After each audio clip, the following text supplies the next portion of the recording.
So today we have the pleasure of speaking with Tony Gemmell, Vice President of Mortgage Lending at Guaranteed Rate Affinity, a top 1% mortgage originator in America for consecutive years, and an absolute wealth of knowledge. Pleasure to have you, Tony. Hey, Omar, good to see you. So we're just going to dive right into it and ask the million-dollar question that everybody wants to know. Let's do it. What are mortgage rates going to look like this year? You know, that's a big question, right? Everyone's asking that question. And it depends on who you speak to, and it depends on where you get your information from, right? So I think, we break it down to what causes mortgage rates to go up or down. And technically what we've seen is, since about the middle of 2022, we saw inflation at record highs. Back in June of 2022, inflation was over 9%. And the Fed stepped in and said to keep inflation under control, they needed to increase the rates. And from 2022 until the middle of last year, the Fed raised interest rates 11 times. And that's why you saw mortgage rates go from below 3% to a high of about 8% back in about November of last year. Now the good news is, we've seen inflation coming down. The whole idea about the Fed increasing rates was to drive inflation down. As inflation comes down, mortgage rates start to follow, all right? And the expectation is that as we move through this year, the Fed will start to reduce the Fed rate because of the fact that inflation is lower, and by doing that, mortgage rates will follow. The good news is that the market has anticipated that already, and we've already seen rates come down from the high 8% range in November of last year to the low 6% range in the past few weeks. Okay. So there's the good news. The market is anticipating that as we move forward into 2024, there will be Fed rate reductions. The question is when those will start, right? And what we have seen is the market is forecasting about a 70% chance of a rate reduction in March, but almost 100% chance of a rate reduction by June. So the question is, how many times are they going to reduce rates? I'm hearing anywhere from 3 times plus over the course of 2024, and that will have an impact on where we see rates going for mortgages as well. Got it. All right. People are forecasting mid 5% range by the end of the year, but we can't predict that.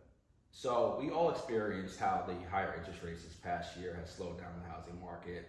But myself, and I'm sure you as well, and many others are aware that buyer demand did not go anywhere. So many people were just sitting on the fence waiting to make something happen. What I'd like to know, Tony, is for the folks who have been sitting on the fence for the last 6, 12, 18 months, what are you recommending to those buyers right now? I think we all know when it comes to real estate, inventory is the key, right?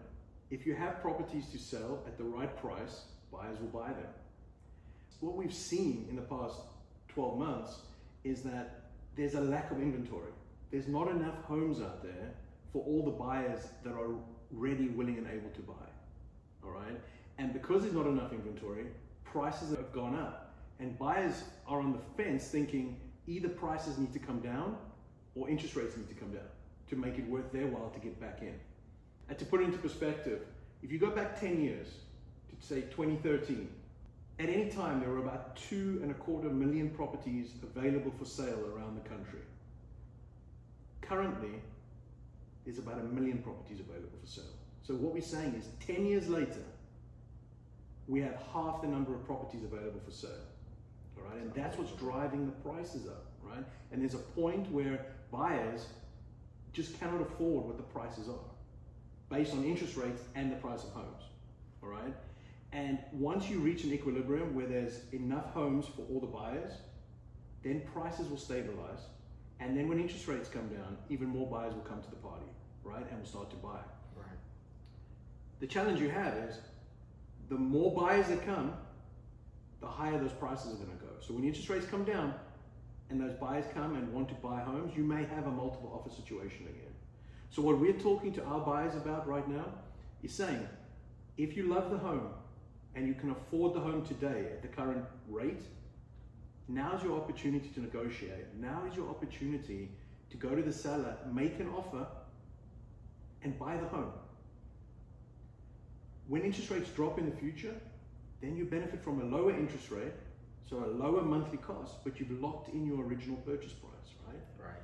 Whereas if you wait for rates to come down, you're going to have 10 or 15 or 20 buyers trying to buy that home.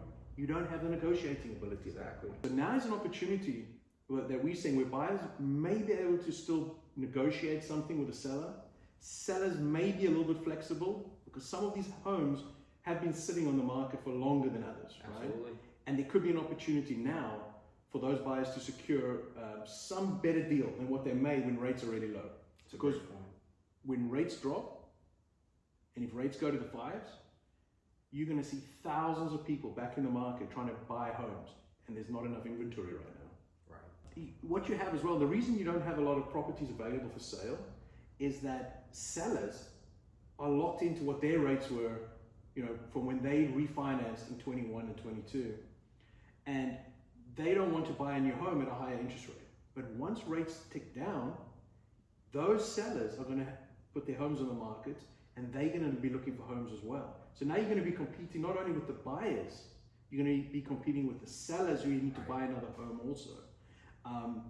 It's good for real estate, right? It's good because there's homes to buy and sell at that point, but it may not be as good for buyers who may be having to pay a premium at that point to get into the home that they like.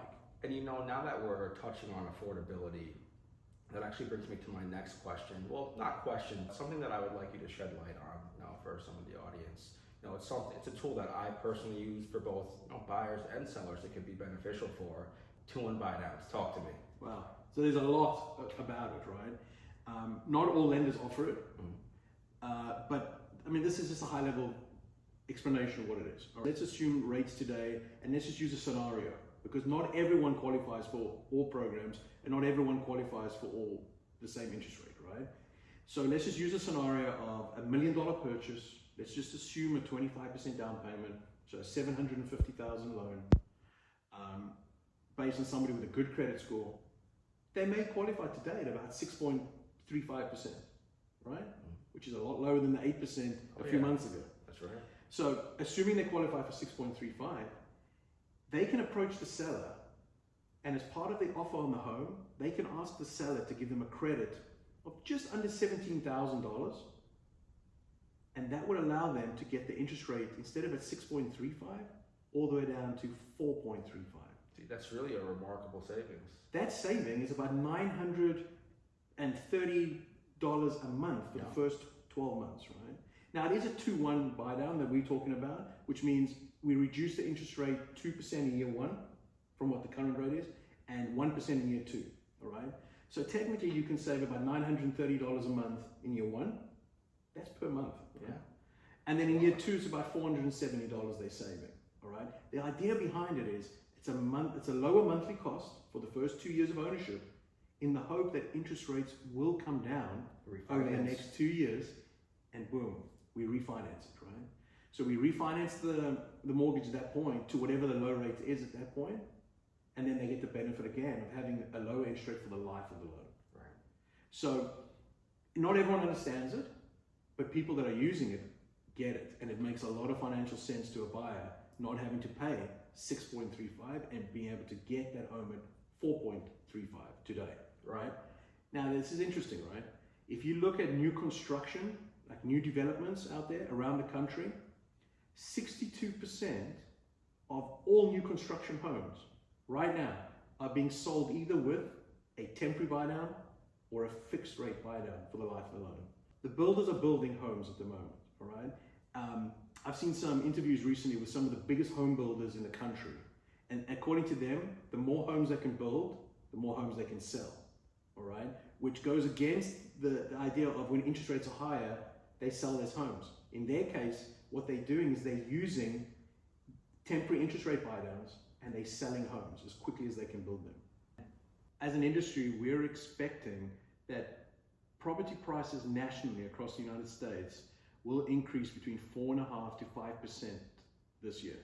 We have so many folks just migrating in from a lot of the higher tax states, New York, New Jersey, California. I don't have the exact figure, but it's just a remarkable amount of new residents that we're getting per day. Yeah. I'm curious, what do you think it looks like for South Florida over the next year? So there's a number that we often hear, and they talk about 1,000 new residents arriving in Florida on a daily basis, right? So that's 360,000 new residents arriving in Florida every single year. In South Florida, we see about 30% of those people come to South Florida. So that means there's a huge demand for real estate. If you're moving here, you have to live somewhere, right? And as you said, people are moving from various states, various income categories, various requirements as far as, they're looking for smaller homes, bigger homes, luxury, things like that. But there's still not enough homes to accommodate the 1,000 residents moving to Florida, right? So because of that, I mentioned before that the national expectation is between 4.5% to 5% price appreciation.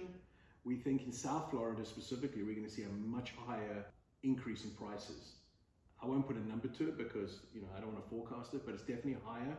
If you look back a little bit in history, over 2022 and 23, the Miami-Dade metropolitan area was ranked the #1 for price appreciation every month for about a 12-month period.